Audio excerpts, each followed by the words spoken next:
இறையேசுவில் பிரியமான அன்பு சகோதர சகோதரிகளே, இன்று வெள்ளிக்கிழமை தூய திருஹிருதய ஆண்டவருக்கு ஒப்பு கொடுக்கப்பட்ட நாள்.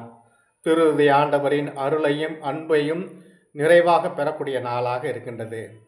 1998 இந்து நாளிதழிலே வந்த ஒரு 14 வயது சிறுவன் அந்தோனிவாஸ் என்ற சிறுவன் எழுதிய அந்த ஒரு நிகழ்வு முதல் பரிசை பெற்றது. அப்படி என்ன அந்த நிகழ்வு என்னவென்றால், ஒரு வாலிபன் கல்லூரியில் படிக்கின்ற காலத்திலே ஒரு பெண்ணை, அந்த கல்லூரியில் படிக்கின்ற பெண்ணை விரும்புகின்றான். தன்னுடைய காதலை சொல்லவில்லை. 4 வருடம் முடிய போகின்றது. அந்த முடிகின்ற தருவாயிலே தன்னுடைய காதலை வெளிப்படுத்துகின்றான். எந்த ஒரு பதிலும் இல்லை. நண்பர்கள் மூலமாக சொல்லி அனுப்புகின்றான். எந்த ஒரு பதிலும் இல்லை. பிறகு அந்த பெண் குடியிருக்கின்ற இடத்திற்கே பக்கத்திலே சென்று குடியிருக்கின்றான். அப்பொழுதும் எந்த ஒரு பதிலும் இல்லை. இறுதியாக அவன் எழுதுகின்றான் இவ்வாறு: எனக்கு தகுந்த பதில் கொடுக்கவில்லை என்றால் நான் தற்கொலை செய்து கொள்வேன் என்று. அதே போல அவன் எழுதுகின்றான். அப்பொழுது எந்த ஒரு பதிலும் வரவில்லை. அவன் தற்கொலை செய்து கொள்கின்றான். அதன் பிறகு, இந்த நிகழ்வுக்கு பிறகு எழுதிய அந்த கருத்து சிந்தனை தான் எல்லோராலும் போற்றப்பட்டது. என்னவென்றால், இதை போலத்தான் கடவுள் இவ்வுலகை அதிகமாக அன்பு செய்தார். எவ்வளவோ இறை வாக்கினர் மூலமாக தன் அன்பை வெளிப்படுத்தினார். ஆனால் அவர்களுக்கெல்லாம் செவிமடுக்கவில்லை.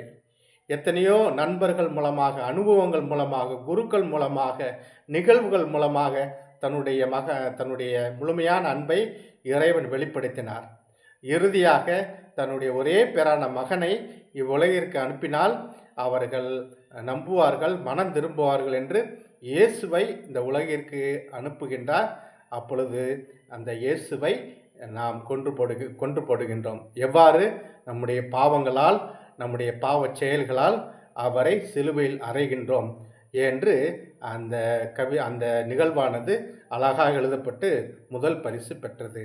இயேசுவில் பிரியமான அன்பு சகோதர சகோதரி, நம்முடைய வாழ்க்கையிலும் இன்று நாம் இந்த இயேசுவின் திரு இதயத்தை நம்முடைய பாவங்களால் நோகச் செய்கின்றோம். நாம் பழைய ஏற்பாட்டிலே பார்க்கின்றோம். ஆதாம் ஏவாளுடைய வாழ்க்கையை பார்க்கின்றோம். எல்லா சுதந்திரமும் இருந்தது. ஆனால் எப்பொழுது அவர்கள் சாப்பிடக்கூடாத அந்த கனியை உண்டார்களோ அப்பொழுது சாத்தான் அவர்களுக்குள்ளே புகுந்தான். இணைச்சட்ட நூலிலும் வாசிக்கின்றோம். நமக்கு முன்பாக, நம் கண் முன்பே நல்லதும் வைக்கப்பட்டிருக்கின்றது, கெட்டதும் வைக்கப்பட்டிருக்கின்றது. நாம் எதனை தேர்ந்தெடுக்கின்றோமோ அதனை பொறுத்து தான் நம்முடைய வாழ்வு அமையும் என்று அழகாக சொல்லப்படுகின்றது. நம்முடைய வாழ்வு ஒரு நல்லதொரு வாழ்வாக அமைய வேண்டுமென்றால் நாம் நல்ல காரியங்களை பின்பற்ற வேண்டும். நம்முடைய இருக்கின்ற சுயநலம், தற்பெருமை, பொறாமை இவற்றையெல்லாம் கைவிட்டுவிட்டு நாம் இறைவன் மீது ஆழமான நம்பிக்கை கொள்ள வேண்டும். அவரிடத்திலே நாம் பற்று கொள்ள வேண்டும். அவருடைய இதயத்திலே நாம் இடம்பெற வேண்டும். எனவே தான் ஆண்டவர் சொல்கின்றார், என்னிடம் கற்றுக்கொள்ளுங்கள், நான் சாந்தமும் மனத்தாழ்மையும் உடையவன் என்று.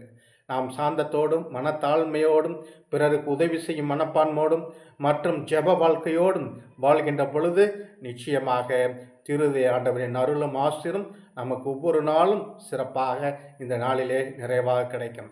அவரை நோக்கி மன்றாடுவோம். நாம் குடும்பத்திற்காக ஜெபிப்போம். ஆமென்.